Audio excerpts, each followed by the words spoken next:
Many people throughout history were tried, convicted, and executed as witches, but which witches have become ghosts?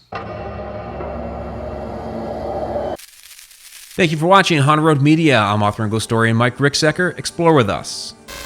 Tonight we're exploring which witches throughout history are still haunting the earth as ghosts. We're going to start off with Moll Dyer from Maryland. Moll Dyer was an unsightly hermit woman who lived out in a hut in the woods in St. Mary's County in the late 1600s. Because of her demeanor, her lifestyle, and her superstitions, many people in the area had deemed her a witch. Whenever there was a bad storm or something foul happened in the area, Moll was blamed.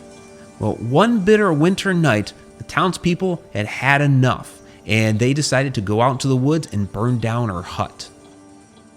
When they hadn't seen her for a few days, they figured she had run off and all of their problems were solved. However, a couple days later, a boy playing in the woods came across her frozen corpse, kneeling in front of a rock. One hand was placed upon the rock and the other was raised. After the discovery of the rock, strange occurrences started happening. Storms ripped through the area and people began to take ill. Of course, they attributed this to the curse of Moll Dyer and the rock, and her ghostly handprint could be seen upon the top of that rock. Hundreds of years later, in 1972, they actually moved that 875-pound rock in front of the St. Mary's County Historical Society, where it still rests to this day. Some people in the area still report seeing Moll Dyer walking around at night, and on the coldest night of the year, it is said that Moll Dyer will return to the original resting spot of that rock. Then there's Caroline Barnes, the witch of St. Omer's Cemetery in what used to be St. Omer's, Illinois. It no longer exists. But the question is that because of Caroline Barnes? Legend says that the locals of St. Omer's had deemed Caroline Barnes a witch, and when they went to hang her, she cursed the town and said that she would return upon the anniversary of her death. Therefore, the townspeople, when they inscribed her headstone, used the date February 31st instead of the date upon which she really died. And sure enough, when you look at the headstone of Caroline Barnes, it does say February 31st, 1882. So what's the real story of Caroline Barnes, otherwise known as the Witch of St. Omer's? Shauna and I decided to go find out.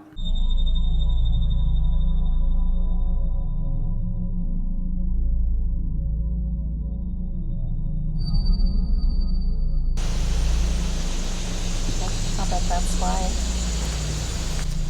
For good luck, or maybe to ward off the witch, maybe?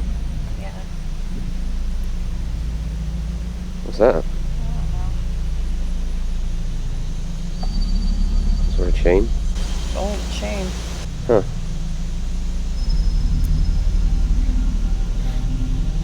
The truth of Caroline is rather sad. Her husband Marcus died in a sawmill accident in December 1881. A couple months later, Caroline took ill of pneumonia and died herself. Her actual date of death was February 26th or February 28th. The actual date is unknown, but again, February 31st is what it was inscribed on her headstone. Shortly thereafter, within the next couple years, the town of St. Omer's, which only held about 40 or 50 people, had completely disappeared, and today the cemetery is all that is left of the town. So was she really a witch? Did she really curse the town, and that's why it no longer exists? Well, there are a number of people that go out to her headstone still to this day and perform many candle ceremonies and say that she does haunt that cemetery. Some even say that the globe of that headstone is actually a crystal ball and will glow in the moonlight. Because of the scant records, we may never really know what actually happened to Caroline Barnes. Agnes Sampson was a prominent figure in the North Berwick witch trials in Scotland in the 1600s. She was considered to have healing powers and acted as a midwife. She was accused of being a witch by Gillis Duncan, who was actually accused of being a witch herself by her employer, David Seaton, when he caught her sneaking around in the middle of the night. Well, she must have been out and about doing witchy stuff, because he then tortured a confession of witchcraft out of Gillis, and also forced her to give up names. She began pointing out some of the others in the community, including Agnes Sampson. Agnes Sampson was taken to Holyrood Palace, where she was stripped, shaven, and tortured, and then interrogated by King James.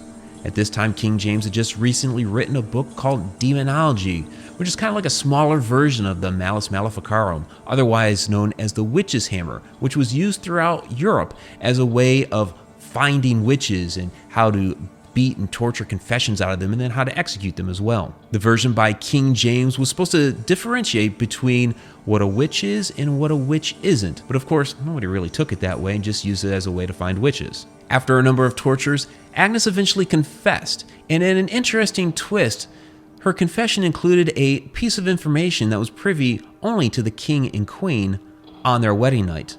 The ghost of Agnes Sampson is said to still haunt Holyrood Castle to this day, and she is known as Bald Alice because of the way that she was tortured and shaven while she was there. Bridget Bishop was the first person executed at the infamous Salem witch trials in the 1690s. Bridget was seen as a woman who didn't keep very well with the ultra-conservative Puritan lifestyle, very, very restrictive and religiously pious. She was outspoken, she wore a red tunic, she drank, she played shuffleboard and entertained until very late at night. She was one of the first accused by 5 girls of Salem Village, but others came out to testify against her, saying that they were tormenting her at night or sending black demonic pigs her way and other things of the like. Her testimony was essentially tossed out, and she was condemned on the basis that her testimony was a bunch of lies. Her final words before she was hanged were, "You will keep silent." Bridget's spirit is said to still haunt the streets of Salem, and her spirit is routinely summoned by those who visit in order to talk about the trial. Probably the most notorious location in Salem where it is said that her spirit haunts is the Hawthorne Hotel, which is presumed to rest upon what had been her apple orchard. It was also the site of the Salem Marine Society in the 1800s, and so therefore the manifestations of sea captains and mariners are seen throughout the hotel as well. But the most notorious haunt there, of course, is of Bridget Bishop herself, which has been seen outside in the hall of room 612. The smell of apples, presumably because of the apple orchard that had been there, also wafts around the hotel. Grace Sherwood was the last woman in Virginia to be convicted of witchcraft. She was an herbalist and a little bit outspoken, was very attractive, and was a little bit unconventional both in her demeanor and the fact that she would wear trousers while out gardening and working the farm rather than wearing a dress. Grace was accused many times of being a witch, from bewitching bulls to killing livestock to taking the form of a black cat. You name it, they said she did it. When Grace went before the courts for a 3rd time, she was finally convicted. A jury of women stripped her and found the devil's mark on her, which is basically any spot on the body which may seem unusual. This usually became a birthmark or a mole that was a little odd looking. But even that wasn't necessarily enough to convict her. She was shuttled back and forth between the courts, and finally it was decided to give her a trial by ducking. Ducking is where the accused witch is bound and thrown into the water.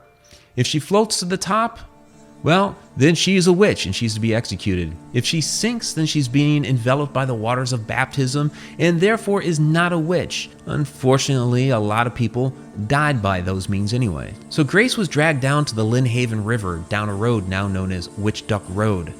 They went out onto the water on a little boat. They bound her up. They tied a 13-pound Bible around her neck. And before they dropped her into the river, she said, "Before this day is through, you will all get a worse ducking than I." Well, they threw her into the river, and she sank.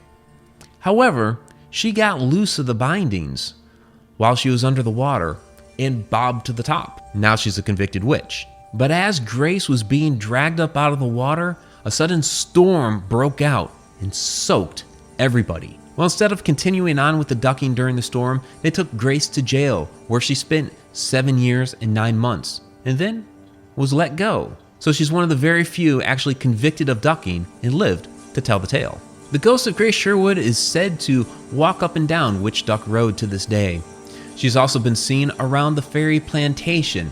The Ferry Plantation owned 15,000 acres of land around the Lynnhaven River, which also included the courthouse building in which she was convicted, the church she attended, and the strip of land near the water where she was ducked.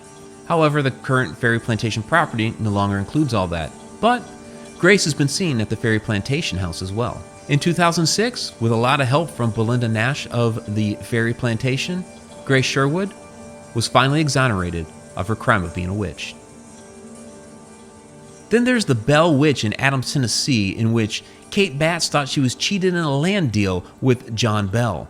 She was eccentric, outspoken, and many people thought she was an actual witch and summoned a spirit to haunt and curse John Bell. The first time John Bell saw anything that may have been unusual that got associated with the Bell Witch was a strange creature that he saw in the yard one night. Had the body of a dog and a head of a rabbit. He shot at it and it ran off. Noises started manifesting around his house, like chains being dragged up and down the stairs. His daughter Betsy started developing welts in the middle of the night, like somebody had slapped her across the face and her hair was being tied up in knots around the bedposts. Even his boys started forming welts on their legs in the middle of the night. In an interesting twist, his wife Lucy became sick and the spirit would come and sing to her at night and leave nourishing foods for her to eat, while John Bell's health began to deteriorate. Even future President Andrew Jackson decided to pay the Bell Witch a visit. He had known John Bell during the War of 1812, during the Battle of New Orleans when John had fought under him. So General Jackson and his entourage came through the area, and as they were riding up toward the house, a wagon got stuck.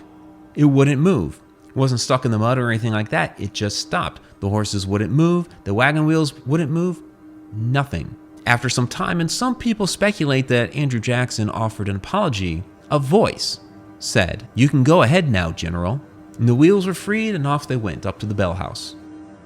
It's believed that Jackson and his entourage only stayed one night and were spooked so much that he reportedly said that he'd rather fight the entire British Army than spend another night at the Bells. As for John Bell, well, he went to bed sick one night and never woke up. But he didn't die of the illness. He was actually poisoned, and many believe that it was the spirit that had poisoned him. To this day, you can go up and visit the Bell Witch Cave, and there's still a debate as to who's really doing the haunting. Is it the witch known as Kate Batts, or is it the spirit that she conjured? Thanks again for watching. Please go ahead and watch one of our other videos about witches off on the side. I'm Mike Ricksecker. Until next Friday night.